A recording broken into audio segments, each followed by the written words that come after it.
আজি হতে শতবর্ষ পরে কে তুমি পড়িছ বসি আমার কবিতাখানি। কবিগুরু বাঙালিদের কাছে গর্ব, এক কথায় ইমোশন, আর সেই ইমোশনে কিন্তু সমান ভাগ বসিয়ে নিয়েছে শান্তিনিকেতন। কুমোরপাড়ার গরুর গাড়ি কিংবা তালগাছ এক পায়ে দাঁড়িয়ে এই সমস্ত কবিতাগুলোর উৎসস্থল। আজ শান্তিনিকেতন সিরিজের অন্তিম পর্বে আমরা যেমন সুরুল জমিদার বাড়ি থেকে টেরাকোটার মন্দির কিংবা আমার কুটিরের দারুণ হাতের কালেকশন দেখব, তার সাথে সাথে পৌষ মেলায় হারিয়ে যাবার বিশ্রী একটা এক্সপিরিয়েন্স শেয়ার করব। সবকিছু নিয়ে ভীষণ এক্সাইটিং হতে চলেছে ভিডিওটা, সো কিপ ওয়াচিং। শান্তিনিকেতন ঘুরতে এসে তারাপীঠ যাব না তাই কি হয়? আজকে দ্বিতীয় দিন আর মায়ের কাছে যাব বলে সকাল সকাল জয় তারা বলে গাড়িতে উঠে পড়লাম। বোলপুর থেকে তারাপীঠের ডিস্টেন্স মাত্র 60 কিলোমিটার, অর্থাৎ গাড়িতে আসতে লাগবে অ্যাপ্রক্স 1.5 ঘন্টা।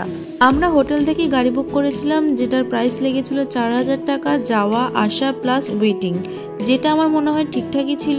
এছাড়া তোমরা ট্রেনেও আসতে পারো, সেক্ষেত্রে ভাড়াটা অনেকটা কম হবে। প্রায় 2 ঘন্টা লেগেছে আসতে, জাস্ট বিকজ অফ জ্যাম। রাস্তার কিছু কিছু জায়গা ভীষণ সংকীর্ণ হওয়ায় এখানে জ্যামের একটা সমস্যা তো আছেই। এখানে যারা বাই রোডে এসেছো তারা অবশ্যই প্রবলেমটা ফেস করেছো জানি। আমি লাস্ট তারাপীঠ এসেছিলাম 2014-তে, আর তারপরে এই আসছি 2014, মানে বুঝতেই পারছো মাঝখানে অনেকগুলো বছর কেটে গেছে। তখন একরকম ছিল আর এখন আবার নতুনভাবে দেখছি, এখন অনেক ডেভেলপড হয়েছে। আগে যতবার এসেছি আমার ঠিক মনে নেই। প্রথমবার যখন এসেছিলাম তখন মায়ের কোলে, দ্বিতীয়বার বললাম 2014-তে, তখন একটু বড়, আর এখন এই 2023-এ এসেছি। সো ওয়েলকাম সবাইকে আমার চ্যানেলে। আর আজকে দিনটা চলো জয় তারা বলে শুরু করি।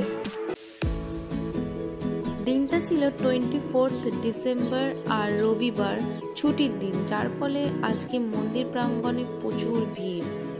এখানে এসে কিন্তু পান্ডা ধরেও পুজো দিতে পারো কিংবা তোমরা নিজেরাই পুজো দিতে পারো। এখানে ডালা শুরু হচ্ছে 21 টাকা থেকে শুরু করে 1000 টাকা অবধি, মানে তোমাদের ইচ্ছা মতো তোমরা ডালা এখানে দিতে পারো। সকাল 10টা-11টা থেকে মায়ের ভোগ খাওয়ানো শুরু হয়ে যায়, যার জন্য তোমাদের সকাল সকাল এসে কুপন কাটতে হবে, তারপরে গিয়ে তোমরা ভোগ পাবে।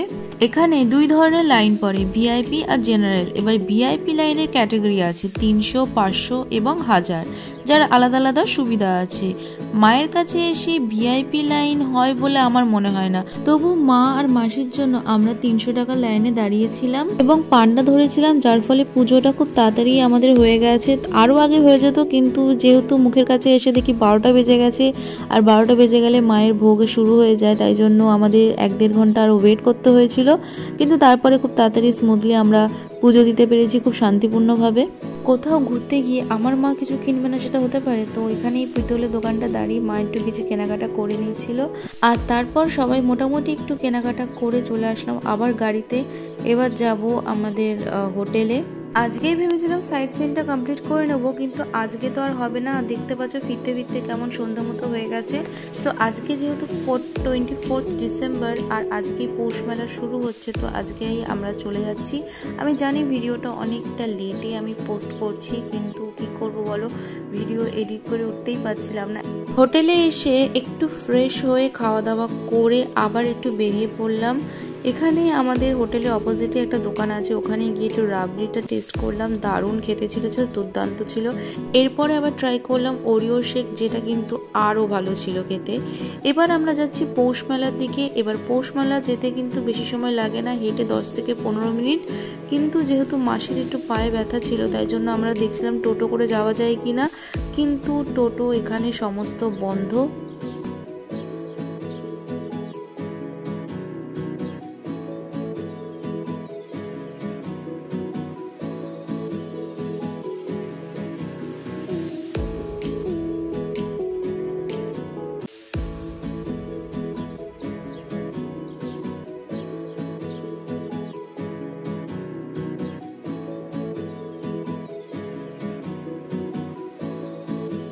করোনার আগে এই পৌষ মেলা হয়েছিল, তারপরে প্রায় 4 বছর কোনো মেলা ছিল না। সো এবছর 2023-এ 24শে ডিসেম্বর থেকে শুরু হয়েছে এই পৌষ মেলা, যার জন্য দেখতে পাচ্ছ কতটা ভিড় হয়েছে। জাস্ট মেলায় ঢুকে নানান জিনিস আমাদের চোখকে আকর্ষণ করে, তার মধ্যে বেস্ট লাগে আমার জুয়েলারিজ, ব্যাগস অ্যান্ড কুর্তিস, এই সমস্ত জিনিস মানে মেয়েদের যেটা ভালো লাগে আর কি। তো এই সমস্ত জিনিসগুলোই আমার বেশি ভালো লাগে, তাই এক এক করে সমস্ত দোকানগুলোকে চেক আউট করছিলাম, যদি কোনো কিছু ভালো লাগে তো সেটাই কিনে নেব। এখানে কুর্তির কালেকশনগুলো বেশ সুন্দর ছিল। সো এই স্টলটা একটু দাঁড়িয়েছিলাম, তারপরে একটু এগিয়ে গিয়ে দেখি সমস্ত ইয়াররিংসের দোকান। আর ইয়াররিংস মানে মেয়েদের একটা আলাদা ভালোবাসা, এটা দেখেই আমার খুব ভালো লেগেছে। সো এটা কিনে নিয়েছিলাম, মাসি কিনে দিয়েছিল আমাকে। আর এইদিকে আমার বোন সোয়েটার দেখছিল, ওর অ্যাকচুয়ালি কেনার ইচ্ছা আছে একটা শর্ট কুর্তি, তো সেটাই ও খোঁজার চেষ্টা করছিল অনেকক্ষণ ধরে। তারপরে আমরা এই স্টল ওই স্টল করতে করতে দেখছিলাম, এখানে কিন্তু প্রাইসটা অনেকটাই কম, 200 টাকা করে সোয়েটারগুলো দেখছিলাম। তারপরে দেখলাম এই সোয়েটারের দোকানের অপোজিটে একটা ডোনাটের দোকান, আর ডোনাট কিন্তু আমার ভীষণ ভালো লাগে খেতে। মেলায় এসে সবাই বলবে পৌষ মেলাতে এসে কোথায় পিঠে পুলি খাবি, তা না, সেখানে ডোনাট। সত্যি কথা বলতে আমার এইসব খেতেই বেশি ভালো লাগে পিঠে পুলির থেকে। এরপর আমরা গেছিলাম একটা হ্যান্ডিক্রাফটের স্টলে, আর ওখানে গিয়ে দেখি কত সুন্দর সুন্দর পেন্টিংস রয়েছে, ঘর সাজানোর সুন্দর সুন্দর সরঞ্জাম রয়েছে। আর তারপরে আমার চোখ পড়লো এই নাইট বাল্বগুলোর উপর, বেশ সুন্দর। কিন্তু মনে হচ্ছিল একটা নিয়েই নিই, কিন্তু নিলে তো হবে না, এগুলো তো বয়ে বয়ে আবার নিয়েও যেতে হবে বাড়ি। সো সেই ভয়তে আর নিলাম না।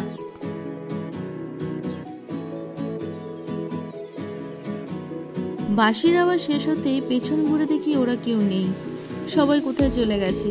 বলতে পারো এক কথায় আমি আর বাবা হারিয়ে গেছি, ওরা নিজেদের মতো ঘুরতে বেরিয়ে গেছে। যাই হোক, আমি আর বাবাই আজকে পুরো মেলাটা ঘুরেছি, কারণ ওরা আমাদের ছেড়ে কোথায় চলে গেছে জানি না। সব থেকে মজার বিষয় কি বলতো, ভেতরে কোনো নেটওয়ার্ক নেই। মেলার ভেতরে আমরা কতবার ফোন করার চেষ্টা করেছি, সবাইকে কন্ট্যাক্ট করার চেষ্টা করেছি, কিন্তু পাইনি। আর এত বড় এলাকা যে খুঁজে পাওয়াটা ভীষণ মুশকিল, তার মধ্যে এত ভিড়। লাস্টে কি করেছি জানো, অনুসন্ধান কেন্দ্রে গিয়ে বলেছি যে এরকম ওদেরকে পাচ্ছি না, তো ওরা অ্যানাউন্স করলো, তারপরেও কোনো ফলাফল হয়নি। সো অ্যানাউন্সমেন্টটা হয়তো শুনতে পারিনি, কারণ এত ভিড়, এত গ্যাঞ্জামের মধ্যে শোনা যায় না। তারপরে কি আর করবো, বাবার আমি মিলে 1 কাপ করে কফি খেলাম, আর তারপরে নিজেরাই একটু ঘোরাফেরা করছি। দেন মনে হলো যে মেলা থেকে বাইরে বেরিয়ে কন্ট্যাক্ট করার চেষ্টা করি। সো এরকম জিলিপি দেখতে দেখতে বাইরে বেরোলাম মেলা থেকে, তারপরে ওদের সাথে কন্ট্যাক্ট করলাম, অ্যান্ড ওরা বললো যে মেলার ভেতরেই আছে আর একটা ফাংশন দেখছিল, সো ওখানে চলে আসতে। সো ওখানে গেলাম, গিয়ে তারপর ওদের সাথে দেখা হলো, আর তারপরে বেরিয়েই তো মাসি বলছে ফুচকা খাবো, তো আমরা সবাই ওখানে ফুচকা একটু খেলাম। দেন গুটি গুটি পায়ে চলে আসলাম মেলা থেকে বেরিয়ে। আর আমার বোন শপিং করে ভীষণ খুশি, ওর মুখ থেকে বুঝতে পারছো। So we are done for the day. আজকে আমরা সবাই খুব ক্লান্ত, এবার যাব সোজা ডিনার করব। আর ডিনার করতে চলে এসেছি কোথায় বলো তো, বিচিত্রা রেস্টুরেন্টে।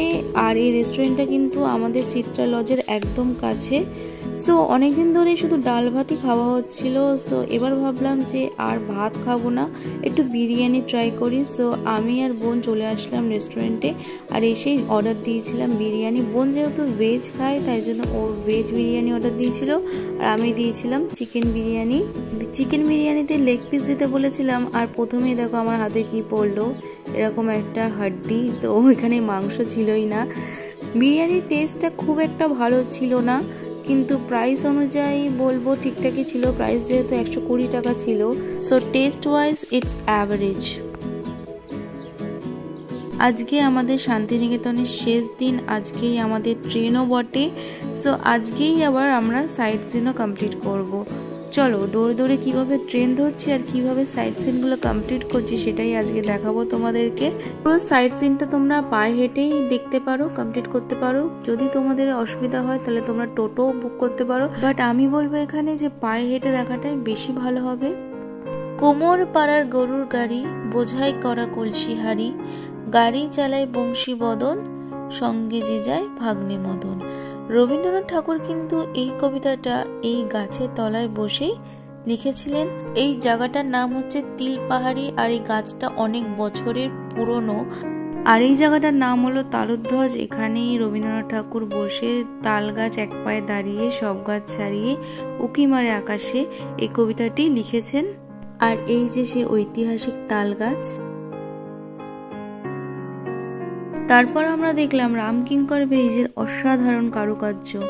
রামকিঙ্কর বেইজ, যাকে এক কথায় ফাদার অফ মডার্ন ইন্ডিয়ান স্কাল্পচারও বলা হয়, তিনি এই শান্তিনিকেতনে কবিগুরুর অনুরোধে মডার্ন আর্ট ও স্কাল্পচার শেখাতেন। বেশিরভাগ জায়গাগুলোই বন্ধ করে দিয়েছে, তো এখনো খোলেনি, যার জন্য আমাদের এখন বেশিরভাগ জায়গাগুলোই দেখা হচ্ছে না। দূরের থেকে যে কটা যেরকমভাবে পারছি আমি তোমাদের দেখানোর চেষ্টা করছি।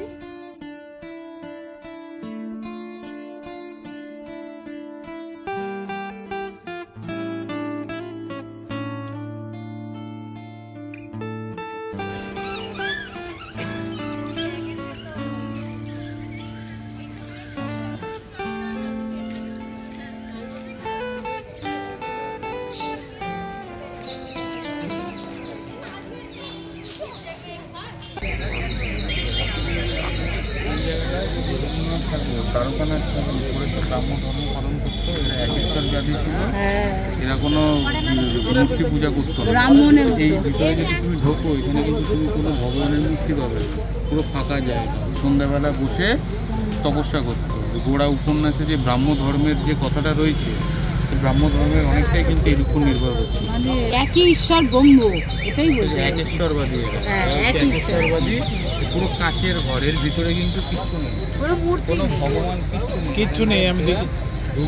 ব্যাস অতটা অবধি তোমরা টোটো ছাড়া ঘুরতে পারবে। এখান থেকে কিন্তু তোমাদের টোটো রিজার্ভ করতেই হবে। আমরা এখন এসেছি সুরুল, আর সুরুল আসতে কিন্তু বোলপুর থেকে প্রায় 3 কিলোমিটার মতো লাগে। সো হেঁটে আসা অতটা সম্ভব নয়। আমি বলবো তোমাদের শান্তিনিকেতন ঘোরার লিস্টে কিন্তু এই সুরুলটা অবশ্যই রাখবে।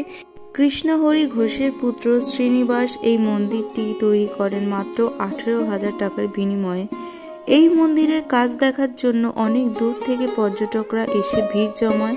মন্দিরের গায়ে তোমরা দেখতে পারবে টেরাকোটার কাজ, আর যার মধ্যে দিয়ে রাম রাবণের যুদ্ধ বা দৈনন্দিন জীবনের ঘটনাগুলো তুলে ধরা হয়েছে। মন্দিরটির মূল আকর্ষণ জোড়া শিব মন্দির, তার মধ্যে একটি দেখলাম বন্ধ অবস্থায় রয়েছে, আর নিত্যদিন পুজো করা হয়। চলো এবার যাই সুরুল রাজবাড়ির দিকে, যা আদতে সরকার বাড়ি নামেও পরিচিত। ইংরেজদের থেকে এই সরকার পদবি পাওয়া।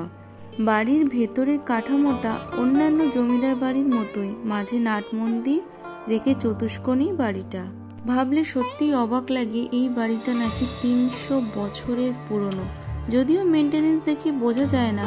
সুরুলের এই রাজবাড়ির সাথে কবিগুরুর সম্পর্ক ছিল বেশ মধুর। তিনি এই রাজবাড়িতে বসেই অনেক গান ও কবিতা লিখেছেন। এই জমিদার বাড়ির পুজো শুরু করেন ভরতচন্দ্র সরকার। ঢাকের সাজে সাজানো হয় মাকে। প্রায় 5 পুরুষ ধরে মৃৎশিল্পীরা এখানে প্রতিমা তৈরি করে আসছেন। আগে এই রাজবাড়িতে জাঁকজমকপূর্ণভাবে পুজো হতো এবং বসতো যাত্রাপালা। দূর দূরান্ত থেকে লোকেরা আসতো, ভিড় জমাতো এই রাজবাড়িতে। আজ সময়ের সাথে সাথে সেই ভিড় এবং সেই জাঁকজমকপূর্ণ পুজো দুই কমেছে।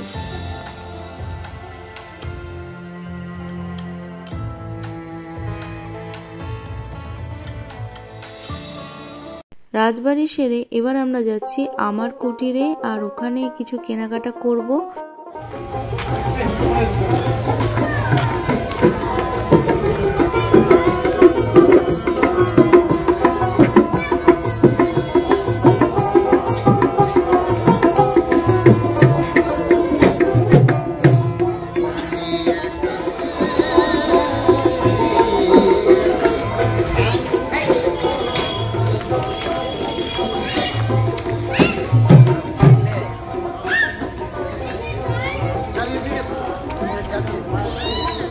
এখানে বেশ সুন্দর সুন্দর জিনিস দেখতে পাচ্ছি বাইরে বিক্রি হচ্ছিল, আর ভেতরে ঢুকে দেখতে পাচ্ছ হ্যান্ডিক্রাফটের কত সুন্দর সুন্দর জিনিস রয়েছে।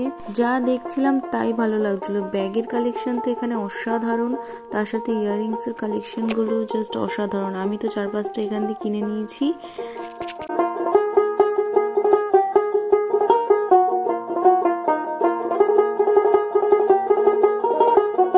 কুর্তি আর শাড়ির কালেকশন এখানে বেশ সুন্দর। কয়েকটা কুর্তি আমি দেখছিলাম যে আমায় মানায় কিনা, তারপর দেখছিলাম যে না, এগুলো বেশ খুব একটা ভালো লাগছিল না, তাই আবার একটা দেখলাম, তো এটাও খুব একটা আমার ভালো লাগেনি। যাই হোক, এখানে মায়ের লাভ হয়ে গেছে। মা এখানে দুটো সুন্দর সুন্দর শাড়ি কিনে নিয়েছে। অ্যাজ ইউজুয়াল কেনাকাটা করে তারপরে রাস্তায় জ্যামে পড়ে হোটেল ফিরতে ফিরতে অনেকটা লেট হয়ে গেছিলো, আর আমাদের ট্রেন ছিল একটায়, আর হোটেলে যখন পৌঁছেছি তখন 12টা 15 না 20 মতো বেজে গেছিলো। তারপরে যা হোক করে লাগেজ নিয়ে দৌড়ে দৌড়ে আমরা স্টেশনে চলে এসেছি অন দ্য টাইম। তবে এই এক্সপিরিয়েন্সটা ভীষণ মেমোরেবল, যেভাবে দৌড়ে দৌড়ে আমরা আসলাম। যাই হোক, আজকে আমাদের ট্রেন ছিল শান্তিনিকেতন এক্সপ্রেস। এই ট্রেনটা করেই আমরা হাওড়ায় আসলাম। হাওড়ায় যখন পৌঁছাই তখন 3টে 3:30 মতো বাজে, এক্স্যাক্ট টাইমটা আমার মনে নেই এখন। হাওড়া থেকে আবার উবের বুক করে চললাম বাড়ির দিকে। আর আজকের জার্নিটা আমাদের এখানেই শেষ হচ্ছে। আশা করি তোমাদের ভিডিওটা ভালো লেগেছে। ভালো লাগলে অবশ্যই like, comment, share and subscribe করে তবেই যাবে। চলো টাটা, সবাই সুস্থ থেকো, ভালো থেকো, বাই।